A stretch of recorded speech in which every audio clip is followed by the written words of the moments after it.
I don't know how to describe it other than like a demon type of sound.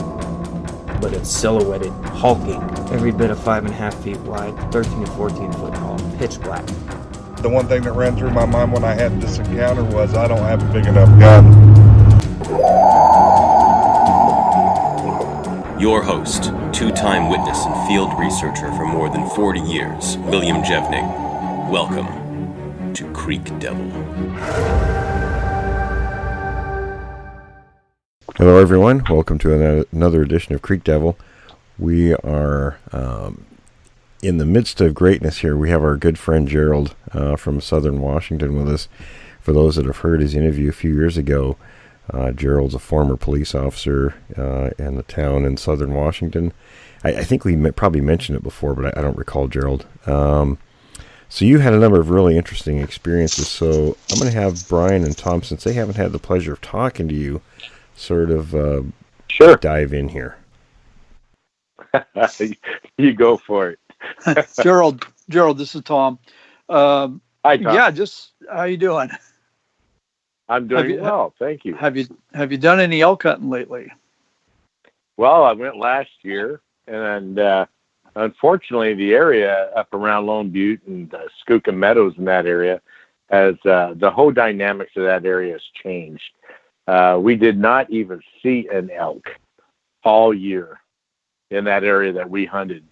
Did you see any sign or just none? We ended up getting on the road, and we had a 20-mile area that we circled around all the way from Lone Butte up around Tillotson Campground and then back around, and we never even saw a track on the road. Unbelievable, huh? Well, and I'm not familiar with that area, but is that unusual? I mean, do you normally expect to find a herd of elk or some elk in there?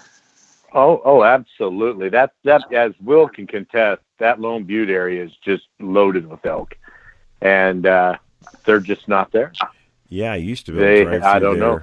You could drive through there in the evening right after it got dark and shine your light, and you'd see nothing to see 30, 40 sets of elk eyes, where they were hanging around there. Absolutely. And in my bait site, we had 3 separate elk herds come through there that I have all on camera. And now there's nothing. I mean, we would get an occasional one. One may show up, but that was it. I mean, it was for me, I hadn't been hunting in 3 years because from that incident, it's changed me. And I just don't know how to deal with it. To be honest with you, I love hunting, and Robert, my good buddy, Robert Damon, he kind of coached me through it, says, let's get back up there. And I said, all right, let's do it. And basically I'd go out on a hike with my bow, and of course it's during daytime, but I'd just go out there with the mentality of doggone, I'm taking this back, and I want it back. And, but it, like I said, the dynamics have changed up there, and I never did see an elk.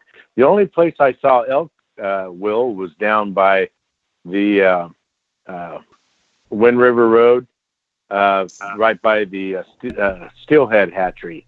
Oh, yeah. There. Yeah. Just past Stabler, yeah. A lot of elk down there, but up there where we're at, there's nothing. They have to, if you went farther east toward Goose Lake in that area, there's some elk up there, but still, we never saw any sign. It's interesting, over in that area where you saw the elk recently, I got a pretty solid report. A witness saw one of these things just before dark over there. So anyway, let's go back. For those who haven't heard, tell us about the things that have been going on, in particular that incident, the one that really changed you. Well, Will, it's kind of it took years to get there. The first 5 years, You know, I didn't believe in Bigfoot. I just didn't. You know, I spotted and stalked a lot. Somebody else. Is that me, Will? Kind of yeah, I getting think you backfed. had a little bit of echo there, I think. Oh, okay. Am I coming through a little bit better now? Yeah, much better. Okay. But like, you know, as you've interviewed me before, Will, it took years of, you know, a lot of inconsistencies occurred, you know, whether it was a tree shaking or tree breaks, or I've actually found scat that was, you know, the size of a pop can and about 2 feet long, you know, and I didn't know what they were. I just put it to a big bear. Of course, it was you that brought to my attention that bear scat wasn't that big. Though there was a big bear running around up there because I saw it. Yeah, that it, you know, it was big scat. But up there, once I got up there to Lone Butte, and this has probably been about 10 years ago, and then and then it went on for about 5 years. Holy cow, man! I tell you, just little things would happen, and it all started when Reggie and I and Aaron and Nathan, we scoped out this area there by Rush Creek, and we, you know, put in a bait site, and we did have game, you know, disappear on us after we shot it, and that happened to Nathan.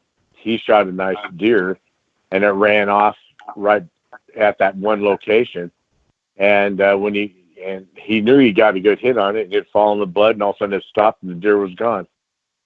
So, you know, but anyway, I don't know where you want me to go with this. You want me to go from day one on, or do you want me to just go with that last incident? Because it's a long story, Tom.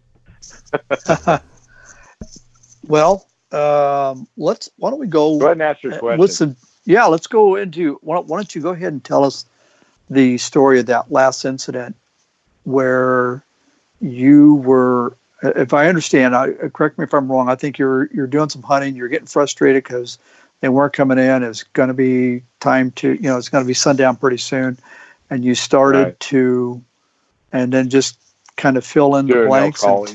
Yeah. Tell us what happened. Well, that year, you know, it's been about 3 years ago, 4 years ago almost now. Holy cow. Time passes fast, doesn't it? We had a lot of wildfires in the state of Washington and all around the Northwest. And it really disrupted the hunting for a lot of people, especially up in the northeastern part of the state. And they pretty much infiltrated our area, which totally changed the dynamics and the way the elk were moving. I was still getting a lot of pictures, but they were not as constant as they were prior to the fire. And that year, it started on a Saturday. My wife always brings chili up for everybody, and everybody expects it. You know, it's kind of a tradition for our camp.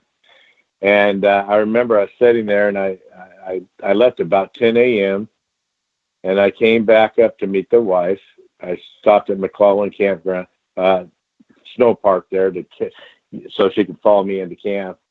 And once we got there, we started setting up the table, and the guys started coming in. And Robert came up, and he was pretty kind of upset. And I go, well, what's going on? He goes, well, this guy. He goes, you're not going to believe this. He says, I was going to cross over from his site to ours, which is about 400 yards away. And he said, this guy is just yelling and screaming down by Rush Creek. So I hollered down to him, hey, Hunter, are you lost?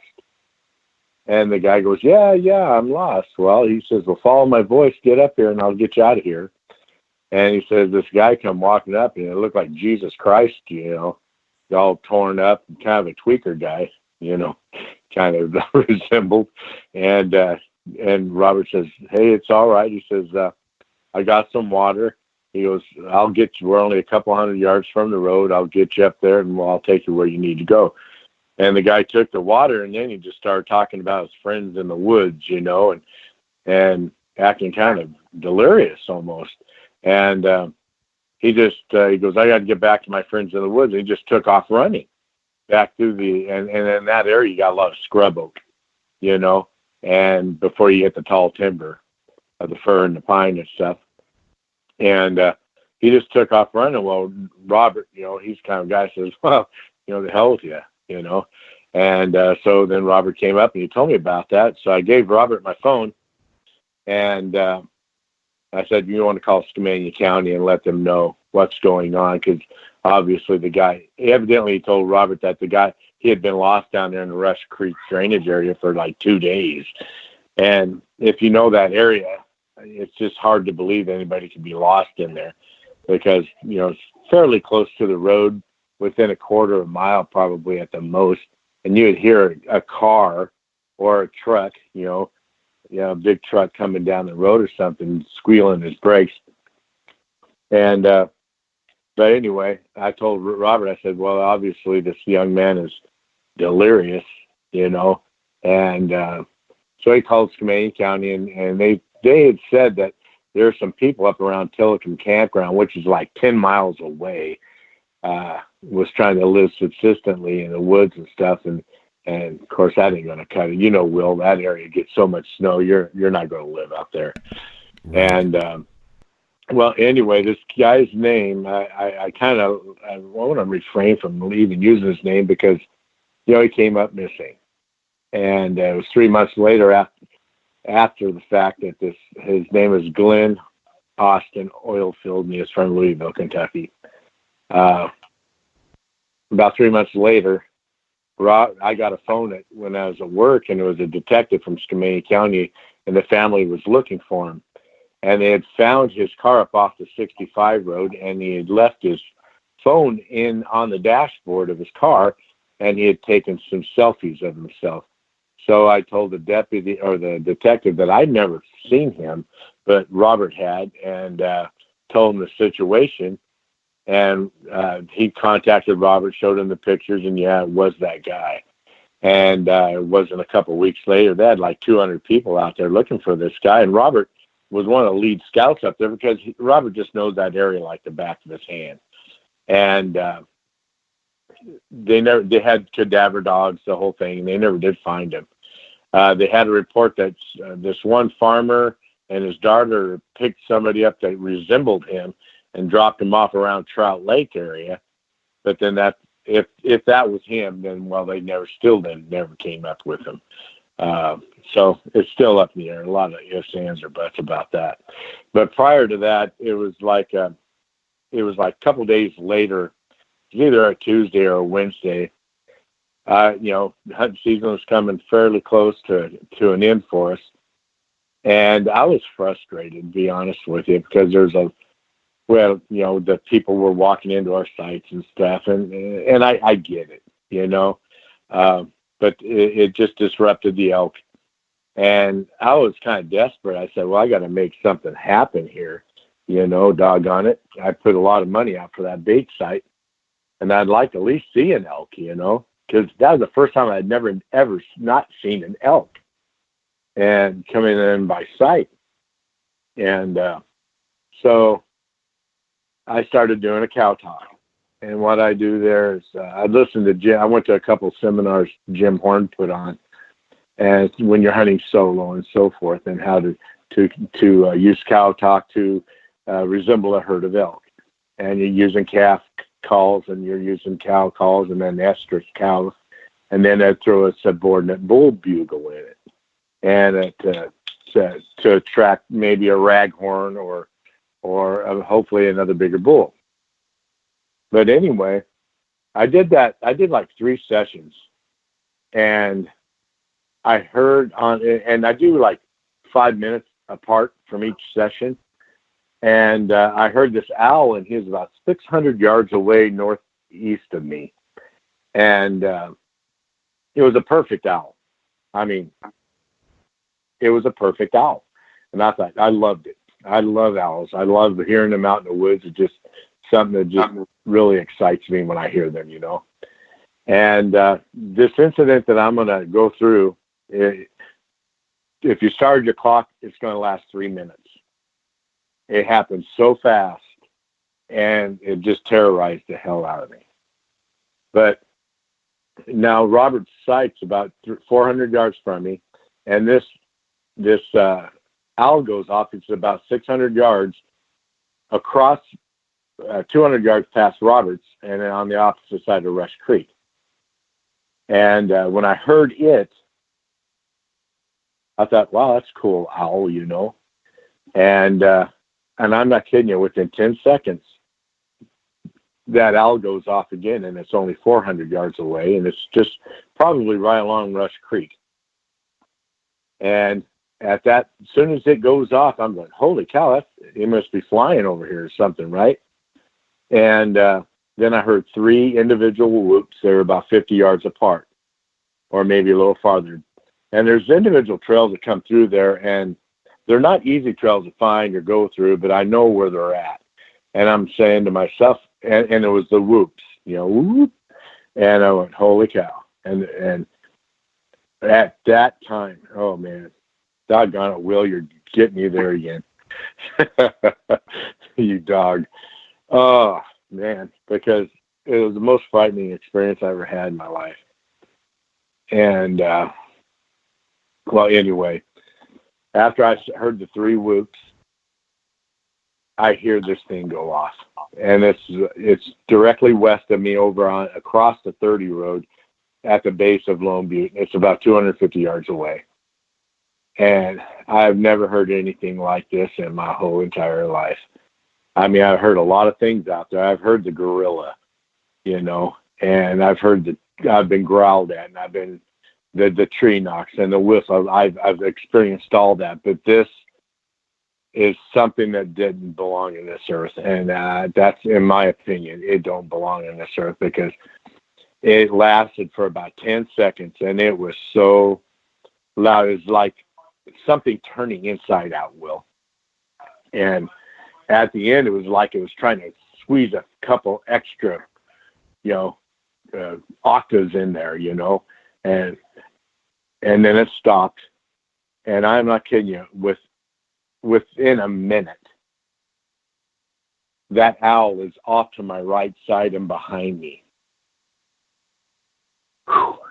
And then I hear 3 whoops. You know, golly, I hear 3 whoops, and they're 100 yards in front of me, and they're right at the edge of the tall timber, ready to come in. And then this thing goes off again, but now he's only 80 to 100 yards off my left. And immediately I got paralyzed. I'm not kidding you. I could not move. And so I texted Robert, and he wasn't in the site. He happened to be with Ryan across Rush Creek, excuse me, about a mile away. And I just texted him saying, hey, Robert, I think I started something I wish I hadn't started. I'm going to try to head out of here, but if I'm not at camp when you get back, come look for me. And but when this thing went off again, I mean, I felt it. It pierced me, and it hurt. It hurt. And in my mind, I go, I know what they think. I know what they're doing. They're doing a deer drive. And these 2 are setting up for the ambush, and those 3 are going to come in to push, you know. And immediately I said, I've got to let them know it's me, you know. So I started, you know, talking in a third person, you know, hey, Bill, hey, George, go right. Hey, Tim, go left. You know, I was, you know, hollering out, you know, hey, you got to go down here. Go, you know, trying to make it sound like there's more than one person. Yeah, Will, you told me this. And I'm so glad I had that information, because I think it saved my life. And yeah, I climbed down out. Yeah, it wasn't that long before, was it? No. Probably about a year or so. And you and I kin.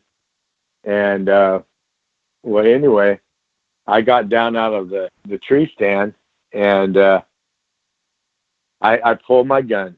Now, I made a practice, because we've been flanked going in and out there many, many times while I was baiting my sight. This is during, now I'd always go early in the mornings, like 10 o'clock in the morning. I'd get up there and where it wasn't too hot and it was cool enough, because I had to move a couple bales of alfalfa and whatever I was taking in there to bait with. I had, my first trip in, I always take mineral blocks and salt licks, along with alfalfa to get them attracted in there. And, but I always make a point to waving my handgun. I'll pull my sub 40 compact out and I'll wave it in the air, just like if I was waving at somebody, right? To let them know I've got a gun. And I've taken my dogs in there and they've reacted. The hackles on their back go up. And, but they'll stay right by me. One time Trixie took off. She's my Newfie.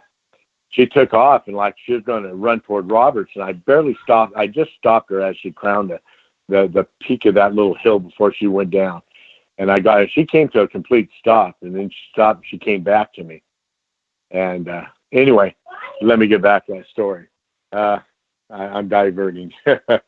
I'm trying to add to a little bit of what goes on up there. And I apologize if I'm getting you confused at all. But I waved my gun, and I've got about 100 yards just to get to the elk trail, the game trail that leads to the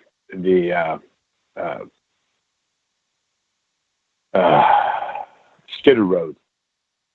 And once I get to that area, that game trail, there's about another 100 yards that I go to get down to the skidder road, but it's thick. The canopy's really thick there. I can see a little bit better off my left, but off to the right. If he was in the brush, all he had to do is reach his hand out, But I've got my gun. Now, I've got it in my mind not to run, and everything in my body is telling me to get the hell out and run as fast as you can.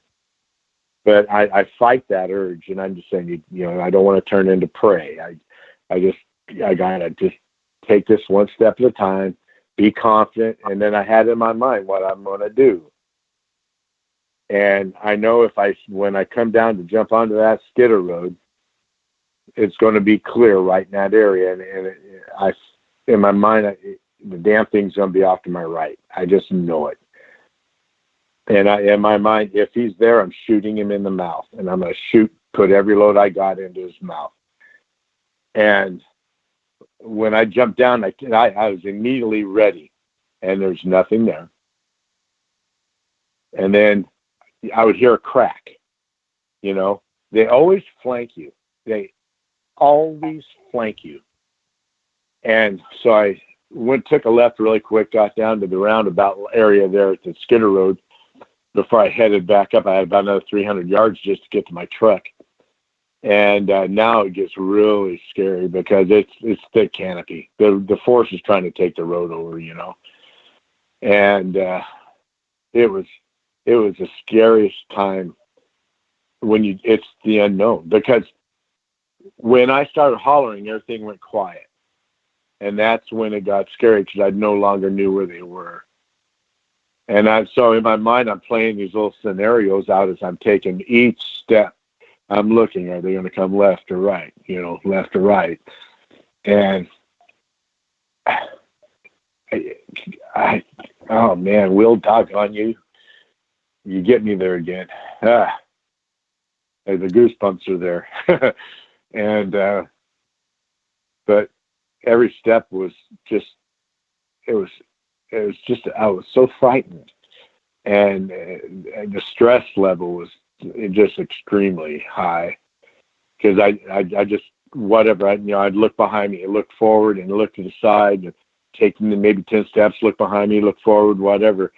And the scariest time that whole walk was when I got to the berm, and I was about 15 yards away from that berm, and I can see my truck about 20 yards past it. And it is extremely thick there. Oh my gosh, guys, I am not kidding you. And I said, they've been toying with me, and they're going to get me right when I get to that berm. And I just took off running. I said, heck with it. And I just took off, and I hit that berm. I jumped, and I got to my truck, and I took off. And that was the last time I went in there. I did go get my gear that next day, but everybody was with me. I went in and got my tree stands and stuff, got the hell out of there. When I got back to camp, of course, Robert and everybody, they were pretty concerned, and they were ready to take the guns and go down and start doing a warfare on these things. But I told them, I said, we're no match for these things, you know. And I refused. I said, I'm not going down there tonight. I was too shaken. And but earlier that year, I think I know which I've seen him, the big dominant male. Me and my buddy Reggie, prior to the season, we went in. He would help me bait sometimes, and we had just got done baiting at my site, and it's about 80 yards away to my son's site. And Reggie and I were there, and I was looking back toward my site, and Reggie was down. He was undoing the bundle of alfalfa, and I noticed this shadow. And you got multiple shadows all over in the forest. And as the sun moves, of course, shadow changes and everything. But this shadow wasn't changing, and I looked at it for at least 3 minutes, 4 minutes, just staring at it. And that's a long time, you know. But it looked like I saw like half a head, and it came down to a shoulder, and then it went down to about belly button high on whatever this thing was. And I'm looking and I'm going, holy crap, man. It's black. It's just a black shadow, and I can't make nothing out on it. Just other than it looked like a black shadow. And I think it recognized that I was looking at it because it was just still. It didn't move. And then it stepped out. And this thing, I took note of a branch that its head was at. And understand, this thing had to have been standing on a downhill side behind this tree. Because when it stepped out. It just like took a half a step out, and it was all the way out. And I kid you not, his shoulders had to be 5 to 6 feet wide. How tall do you think that was, turned. Gerald? Well, it was about 12 foot. Because I can tell you, it had to be about 12 foot tall. I've talked to you, and I've mentioned before to other people in that whole region that I worked for the 12 years I was there. There's two groups. There's the South St. Helens group. There's a group over at Adams. Then there's 3 males that sort of hang around in that middle area. And I saw the big gray one that was about that same size, and I think the one you saw is his offspring, just as my opinion. I have no idea, Will, but excuse me. But when this thing stepped out, it just turned and started heading downhill, because it goes downhill from there. And I couldn't talk. I was trying to get Reggie's attention, and I started slapping him. And then I just took off running. I said, I got to see this. And there's only about maybe 30 yards before it would have got into the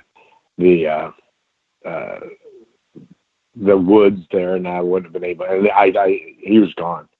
By the time I got over there, that 80 yards, he was already gone. And I think that guy there that I saw, because we heard he flanked us coming in. Now, my hearing is bad. Reggie heard him flanking us in, and he was concerned. He's going, Joe, there's something walking over here. And I'm going, I can't hear it, Reg, you know. But I've heard them over there before. When they really want you to know, they'll step on something to break. I think they do it on purpose. They got to do it on purpose. But Reggie, he was concerned that day. So then when I saw that, I think that was the in my mind, I just know that he was the dominant male. And I don't know what else could make that loud of a noise. And oh, golly, I've never heard anything. I can't even describe it, Will. You know, I hear it, and I ain't kidding you, Will. From that time on, I wake up at 1:30 in the morning every freaking night, and I have to take Ambien to get sleep. I go to bed at 9 or 8 o'clock. I'm up at 1:30 in the morning, and I'm looking out my freaking window, and I get so damn pissed off, and I don't know why. But it's every single morning, and it just frustrates the heck out of me. And then I'll just drive. I'm so afraid to go up there, but I'll take a drive, and I'll drive up, and I'll park right there by that berm, and I'll just stop, and I'll even get out of the truck, and I'm looking, and the hair on the back of my neck right now is going up. Holy cow! And I'll just look down there, and I want to so bad to just go down in there, and I can't. It's just like they're saying, enough. We've had enough. We've warned you enough, and if you come back, we're going to take care of you like we did that guy. And it just has really devastated my hunting. And that's something that I live for, man. I love, duck hunting and goose hunting and turkey hunting and, of course, elk and deer, those are my mainstays. But it's just changed my whole life as far as the woods go. And but I love the woods. I had a great time up hunting last year, and I slept in the tent. I wanted to sleep in the tent while Bob and them and Robert and Walt, they slept in the trailer. I slept in my tent, and I felt perfectly comfortable. But I tell you, I can't go back to that area. I just can't. Not without, I'd have to have people with me. Yeah, go ahead. Yeah. Hey, Gerald, quick question. Sure. So there's a skidder road. That's like a part of the logging unit, or? Right. The skidder is what they use to haul the logs out when they cut it. And that the skidder road will go down, they'll haul the logs up to a landing, and where they'll process the lumber. And of course, that was many, many, many, many years ago when they did the logging in that area. And if you look at the top of the area, the topograph, you can see the different type of the second growth to the old growth timber, and you see where they cut. And the skidder road. Well, that's kind of where I was going with this. Yeah. Go ahead. So I was just going to say, you got a logging unit there, and you got a lot of that new growth. So that's excellent food, right? For the deer, the elk, and then the deer and the elk then become food for these things. Exactly.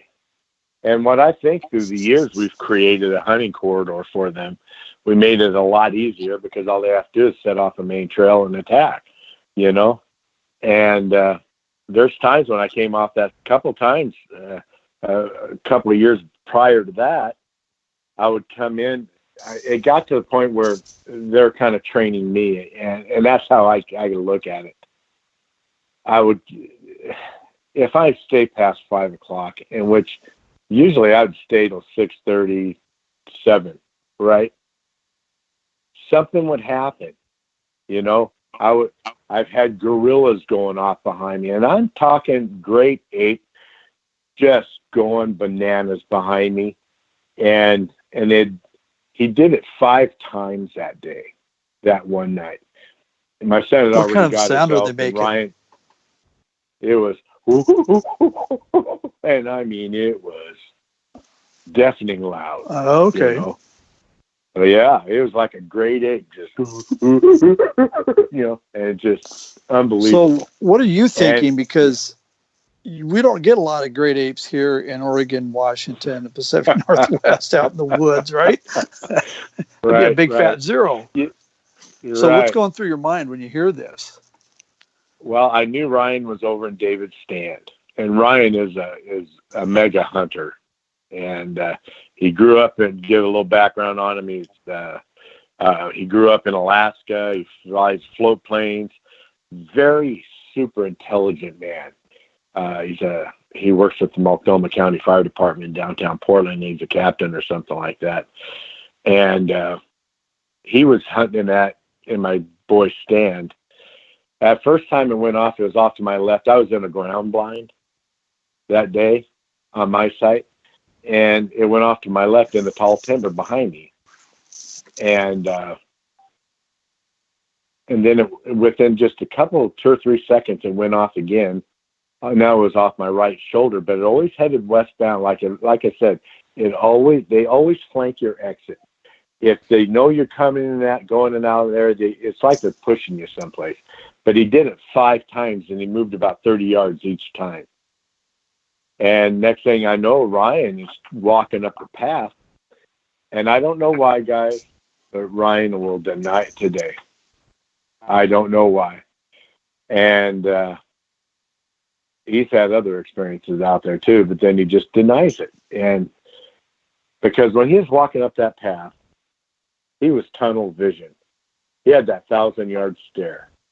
And when he walked up, and I got my bow and everything, I headed up to the trail to cut him off, and he didn't even see me until I got right in front of him. And it was just like he was broken from a trance or something. And he goes, "Gerald, what the hell was that?" And I said, well, actually, he did say hell. Ryan he does not cuss. Very religious man. And he said, "Gerald," I said, "I think it was an owl." And he goes, "No, Gerald, that was a GD ape." And that's when I pulled my gun out immediately, and he did too. And we met Robert. We went up all the way back up to the truck, and we met Robert. He came down. He was coming down from his site. And Robert he's a jokester. He loves to have fun and joke around a campfire. But I tell you what, when it comes to hunting, you don't molest his hunt. He is dead serious. The game face comes on. It's time to hunt. And he was upset. And he says, "I do not appreciate you guys molesting my hunt." And me and Ryan, we're just standing there going, "Really? What's going on?" And he goes, "I had this thing whistle at me." Well, guess what? That happened to me in that site about 4 years prior to that. And as I told you, Will, at that time, you're with that other show, and I was telling you that I had that whistle. I heard the whistle, but it was extremely loud. And I looked up expecting to see somebody standing there, and nothing was there. But the whole atmosphere changes. I know when they're there. I know when they're coming. I know, because it took about 5 years of these things happening. I know something's going to happen before it does, because the whole atmosphere changes in that area. Just like you're at a graveyard at midnight, just dead silent. There ain't no birds, no crickets, no squirrels running, no nothing. It's just dead. And that's when I know I need to get out of there. And I've been growled at before within 20 feet of me. And I mean, talk about a deep guttural growl these things can make. And I can't see them because they're in a thick brush. And I think he was laying down. I think we talked about that before, Will. Yeah. Gerald, you talk about you talk about that whistle. I've heard that whistle one time, and what I equate it to is it was like almost as loud as a car horn. It's sharp, it's loud, it's piercing. Is that kind of what you heard? Good analogy. Good analogy. And it just comes, it comes out of nowhere. It's very, very loud, and it's really attention getting. You know what I'm wondering? I'm going to ask your opinion of this. Do you think they're aware? Do you think they know that you guys are out there hunting and you're either competing or they think they might get something? Well, I think they're competing. That's what they're hunters. That's what they do. That they need that to survive. I think. And they recognize that what you guys are doing is hunting. Oh, absolutely. I do believe they know that. because there's just too many. And people I want to run that question by Will too. Will, what are your thoughts? I mean, I just want to get you to weigh in on this. Do you think that they recognize that there's some competition out there, or Yeah, I think they're pretty aware of what they're doing. Hey Gerald, let me ask you a question. You said the time was about 5:30, right? Or about that time? 5:30. Yeah. How dark was it at that time? Well, it's still light enough. It's starting to turn, but it's not. It's plenty of light. But it always gets darker in the taller timber. Right, because one of the things I mean. Yeah, one of the things I was wondering is that since they were, like you said, the first time you were thinking maybe a few hundred yards away, at that time they probably couldn't see you. But then when you made those elk sounds, maybe they thought that at first that they were really hunting an elk, not you. And then, so what do you think about that? Do you think that they knew that you specifically were there, or were they expecting to come across an elk or a group of elk? That year was kind of like I told you. The whole dynamics of that area had really, if you disrupt a herd of elk, they're going to change their routine, and that's what happened. And I think they were pretty scarce at that time. They're coming in at very odd hours, and maybe instead of coming in every day, they're coming in like every other third or fourth day. And so I don't think they knew. They probably knew I was in there, but I think they thought there was a herd of elk. Yeah, because that's what it sounds like. You're making herd talk, and so they thought. I believe they thought there was a herd of elk, and they set up a perfect push. These things are smart, and I'm sure they've witnessed, people doing deer drives before and thought, well, we'll just equate this into our system too, or they have been doing it for thousands of years before we did, but I believe that there was a herd. I believe that they believe that there was a herd of elk in there, and they came in and set the drive up. And yeah, go ahead. Well, no, I was just going to say, Gerald, that's a compliment. Yeah. To your abilities to mimic an elk herd, right? You did a good job. Yeah. Too good of a job. Yeah. Yeah. Well, thank you. And I have to practice outside because the wife won't let me do it in the house. But yeah, that's the story. Were you in a deer stand? Were you in a stand? Yeah, I had my yeah. Yeah. So how high? What are you, about 15 feet up, 10 or 15 feet, or? Yeah, I was at 15 feet. Okay. All right. Wow. But the first thought in my mind when they whooped, and then that big guy went off again, he's only 80 yards from me now, and he is right off to my left. And I think that's why when he went off that second time and he made that God dang it. I don't know if it could be a scream, but it's just like somebody's, if you ever heard somebody throw up and they're just, it's just like, it's just so freaking loud. It was just, it's incomprehensible for me to hit it's just, it was, I can hear it, but I just can't, I don't know anything to relate it to. You know what I mean? To help you understand what it sounds like.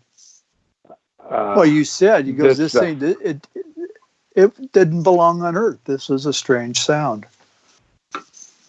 I'd never heard it. I was expecting, a gorilla or, I've never heard that. I've never heard that in my life. And I don't know if he came in close enough where he knew it was me.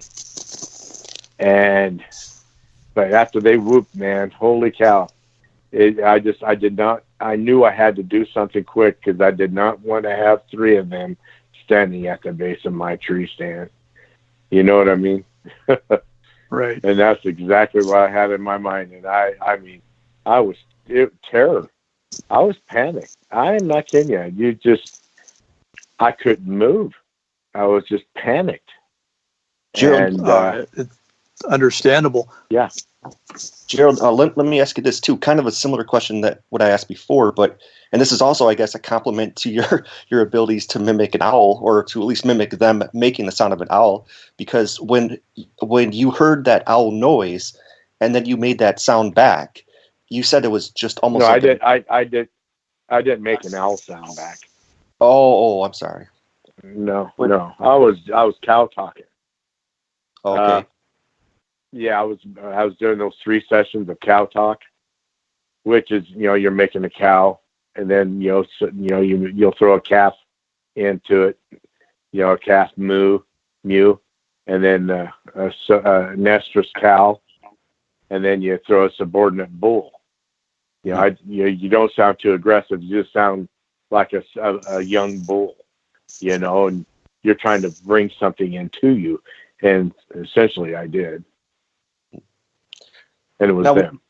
Now, when you did hear that owl sound, though, did you say that it was? You said it was almost perfect, but it was, yeah. But it was probably louder though than most owl sounds. Well, in that area, the sound travel. This is a funny thing. The sound travels so you're in a little ditch, Rush Creek drainage area. And it'll follow. It was loud. It was loud. And to be honest with you, I knew it was about 600 yards away. But yeah, it was a perfect owl. I've heard many owls many times, and that was a perfect owl. And then the next time I heard it 2 times after that, when it was at 400 yards, and with it. Now that whole scenario that I told you happened in 3 minutes. That's how fast those things can move. It was incredible. And so you can see why I was moving towards you. Never heard. Could you hear him? Really? Never heard of one of them. How did that owl get behind me? How did he get there? And then that quick. It couldn't have taken him a minute and a half to go, 400 yards from the base of Robert's site to behind me. And I never heard it. You know what I wonder? Is if maybe it had been there all along, and there's actually even more of these things around you. Scary thought. It's a possibility. But all I can think of, all I can identify, I know is 5. I know it sounds like a large number, but it is what it is. You know what 5 of them is? It's 5 too many, in my opinion. Oh, I agree. Especially in that circumstance. I tell you, it, like I said, guys, it has totally ruined my hunting, and it's always on your mind when you're out there. Like this last year when I went up there with Robert and Walt, it was always on my mind, doggone it. And did a lot of beer drinking that week around the campfire, I tell you that. But we had a good time in the woods. That's the only thing I cared about. I wanted to get back in the woods, and I just missed it. I yearned for that, But as far as going back to that spot, it ain't going to happen. It's just not going to happen. Yeah, I don't blame you. But there's something that draws me there 2 or 3 times a year. I don't know why, but it draws me there. It draws me there. I'm sitting at the house, and I'll just say, I'm going for a drive. Or I might even take the wife with me, And she'll go, where are we going? I say, you'll find out. And then once we start heading east, she knows where we're going. But, that's a 60-mile jaunt from here, And I'll just get up there, and it's just like I'm saying, I'm here, Well, I'm here, but I ain't coming down there, But it's just, I want to see it again. I'd like to see that big bastard again. Excuse my language, Will. I'm sorry. But that old monkey, tell you what, he's like Robert said one time, that old monkey's still on your back. Remember that? That old monkey's still on my back, and I want to see him again. Here's the thing. But you got out of it. And I got to say, the one thing that really stuck with me when I first heard your encounter was the effectiveness of the advice from Will, and that is talking and acting like there's 2 or 3 of you there, just enough to throw them off. Yeah. I hope I don't get into a situation where I need to do it, but at least I know what to do. And if even if you don't believe it, that God bless you. If you don't believe it, you don't believe it. Good for you. I don't care, but at least listen to it. So in case something happens, it'll throw that red flag up, and I guarantee you're going to use that information because you're scared to death, and you're going to use that information to get you. You're going to use anything that you can to get you safely out of that woods. But you don't. It's run. A tool. No man. Yeah, it's a tool in the toolbox. And we've heard that we have another guy that we've talked to in the past, and he did the exact same thing. He would mimic different voices, hey, John, and all that kind of stuff. Yeah. And sound like it's a different response. And it was just enough to get him out of there. How far were you from your truck? You talked about you had to go through that area. What was your truck, half mile or a mile? Or? About a half a mile. Yeah, I'm a good half a mile. It's a long ways. Yeah. Yeah. It's my escape exit always had been to cut toward the 30 road. Because from the 30 road, I'm only a couple 100 yards away off the main road. But this big guy, I think the dominant male, he was now 80 yards. Wow. It's now a little closer to me when he went off again. So he had to have left the base of Lone Butte, came across the 30 road and into the timber where I was at. Now there's a little ditch there that I'm sure something like that could jump, but you and I have to walk down and climb up the other side, because it's probably about 12 feet, 15 feet wide. And you ain't going to jump it. There's no way. But that was always my escape exit if something ever happened, and I could get to the main road easy, and that guy cut me off. I only had one route, and that was my way. I always came in and out. And that was one terrifying walk out of there. It was just, I wish I was a poet.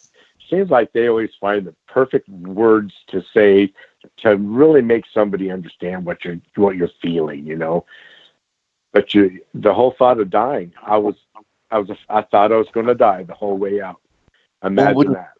When you think about it, though, if what you're saying is true too, if there was a 12-footer that you saw, I mean, just think about that in consideration to the average male. Is 6 feet for most people, maybe even shorter than that. So that's almost like twice the height of the average sized man. Absolutely. And he was at least 6 feet wide. I'm not kidding you. At the shoulder. Think about it. Just for our audience out there to visualize this, and I've said this before, you look at the average home from your floor to the ceiling, 7.5 feet. Yeah. Right? Yep. And you add a little more than 4 feet onto that. And 5 to 6 feet wide. Yeah. Yeah. No, trust I look out at we have a 6-foot fence around our whole yard because we have a swimming pool. And I'm looking at that 6-foot fence. I'm going, that thing would go up to that 6-foot fence would go up to his belly button. Yeah, no, Tom, Tom, that's a great point. You actually, Tom, I actually think about that all the time. Every time I'm in a room that's 8 feet tall, and I think about that a lot. That analogy is said. Yeah, you think about something up there, and the head is the size of a good size computer monitor or microwave. And that thing's in your room looking at you. I don't think you make it through your door first. Holy cow. I mean, this thing was not only wide, but when he turned sideways, I think he was like, shit, 3 foot thick. Yeah. I ain't kidding you. And he just turned, and when he stepped out, he just took one step out. Imagine that. You're seeing half of him behind this big tree.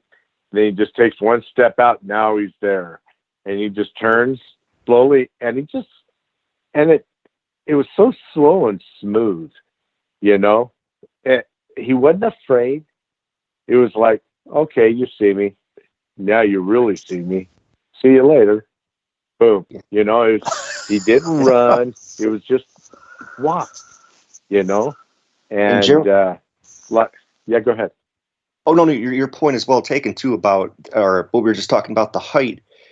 If using that same analogy, if they are, in some cases, twice as tall as the average man, they can probably, their stride is probably twice as long. They could probably run twice as fast as the average person. So even like you take Usain Bolt, the fastest guy in human history, and I mean, just lightning fast. But you think about how these things could be twice as fast as that. That's a scary thought. It is. That is an amazing thought. Yeah. And how they move, how something that big. Have you ever seen a moose? No, I haven't. My gosh, prehistoric looking. They are so huge, you go, wow. It's scary. You see how, if you ever watch some of these hunting videos, my goodness gracious. I mean, they are enormous. And this thing is bigger than that. And how they can go through that woods like that, how do they do it? That's what I don't get, is how they can make it through all that thick stuff. Like vine maple is just a tangled web of just, you just can't go through it, but they do. They go through that like it's nothing. And I'm going, how? And there is a trail that goes down, and they could have easily hit this trail and walked down. And there's trails that go, game trails that go down into Rush Creek. And I'm sure that's probably what he did. He just kind of took a couple steps and took a right, took a couple steps, hit the trail, and was down before I could get that 80 yards over there. Of course, I got these little small saplings, fir saplings, and vine maple stuff growing. You know how the woods are up here, the foliage on the ground, right, and everything. And I was trying to dodge, and some of them are waist high, and I was trying to dodge through that to get over there. And I'm an old man, so I don't move as fast as I used to. I'm 62 years old now. But so you're just a kid. Yeah, I'm just I like that. Yeah, I'm still a kid. Oh boy. So where are you guys from? I'm from Orlando, Florida. I'm just down the road from you. Yeah, I'm in Oregon. Oh, you are? Yeah, so when you're talking about all this stuff, I know about the leafy stuff, and I imagine I know about the vine maples. You guys probably have rhododendron, bushy stuff up there too. Yeah. Yeah. Visibility is 5 feet sometimes. Oh, at least. Yeah, at that. Yeah. I mean, I could take. Yeah. Whereabouts you? Did I talk to you on the phone before? No. This is the first time. Did I call you? Oh, this is the first time I thought I talked to some gentleman that lived not pretty close. So, whereabouts do you live in Oregon? I live in the Willamette Valley, and one of the areas that I like to frequent is the Central and Lower Cascades, on the western side. And Uh-huh. you know what I'm talking about. It's very green. It's very leafy. And you've got the extremely tall timber. You know, you got your Doug fir, and then you get to the higher elevations. You've got your noble firs, and you get just over on the other side, and then you've got it gets a little more arid. Yeah, I imagine the same thing up in Washington. You get your ponderosas Sure. and lodgepoles, and that's yeah. Yep.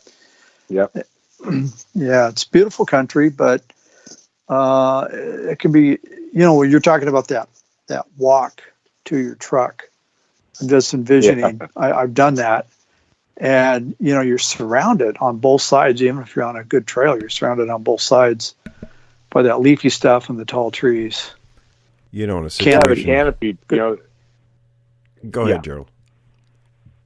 Yeah, it's that canopy. The woods continually grows and wants to take back. If you'd like that skidder road, unless you knew it was a skidder road, you wouldn't know it, because there's only a few places in there that's wide enough that you can identify it as a skidder road, and then it narrows up, and then it'll widen out again. And then at the very end of it, down before I hit the game trail, you could tell it was an area that they had to turn around in. It's kind of like a little not a roundabout, like in your suburbs, you got these little dead streets, and you know what I'm talking about, where you pull down and there's the big circular area that you turn and head back up the road. But that's what that did. It's created that. And but are you now, Tom? Are you the one that lives in Oregon? Yes. Okay. Yeah. If you ever want to run up there, just let me know. Just give me a call. We'll give you my phone number, and I've got family that live in Olympia, outside of Olympia. Uh-huh. And in summertime, my brother likes to go hiking around Mount Adams and St. Helens area. Gerald's just across the river. Yeah, I might give you a call. Yeah. Okay. Oh, good. Well, we'll have to do that then. Yeah. I'd love to take you up there, and like I said, I'll take you in there with, I just can't go in by myself, And you shouldn't. But all I can say is, we'll do it. We'll get 30 other guys to go in there, and we'll go check it out. We'll go in there and just listen to me. That's all I can say. I know you're going to want to run. If anything happens, I'd say 99% chance nothing will. But if it does, listen to me, because don't run and you're going to fight it. If you take off running, I'm not, and they're going to go after you, I think. So just remember that. I don't run. That's the feeling of confidence, isn't it? Yeah. Because it worked for me, and I know, And do we have any of those sack lunch T-shirts? We've got to get you one, Tom. No, I don't want one.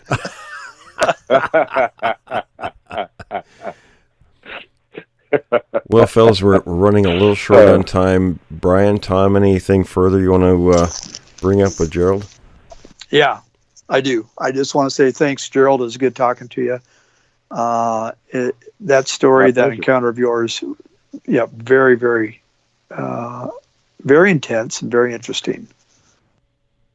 Yeah, ditto that. I tell you what, guys, it's like I said, it's totally changed my life.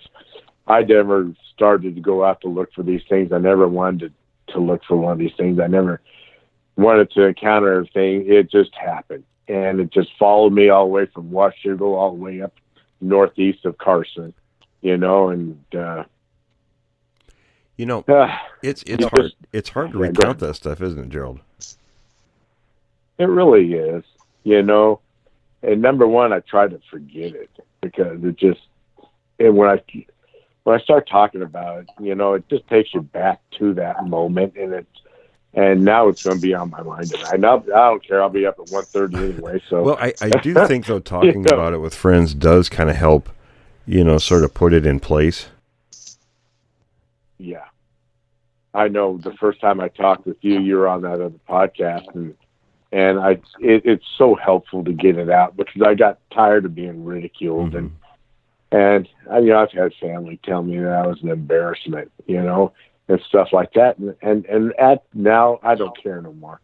If you don't want to believe it, don't believe it. I don't care. I know what I saw. I know what I heard. I know what I went through. You never. So, forget you. You believe whatever you want. I don't care no more. And I'm going to tell my story now. I don't. Well, that's right. You know what you saw. I know what I saw, and I know that they, we don't have gorillas in Washington State. I'm sorry. No. And we don't have creatures making that noise, and also I remembered back. Hey, I'll tell you something that happened that same year that Reggie and Aaron went down into Rush Creek drainage between our two sites looking for elk, and they heard me hollering at them. Wow. And they stopped. They heard my voice hollering at them. Is that not? I got goosebumps. And they came to. And I'm going to go out on a limb here. Yeah, Gerald, I'm going to go out on a limb. It wasn't you, right? No, it wasn't. You ain't going to find me down there by myself. No way. I like that. No.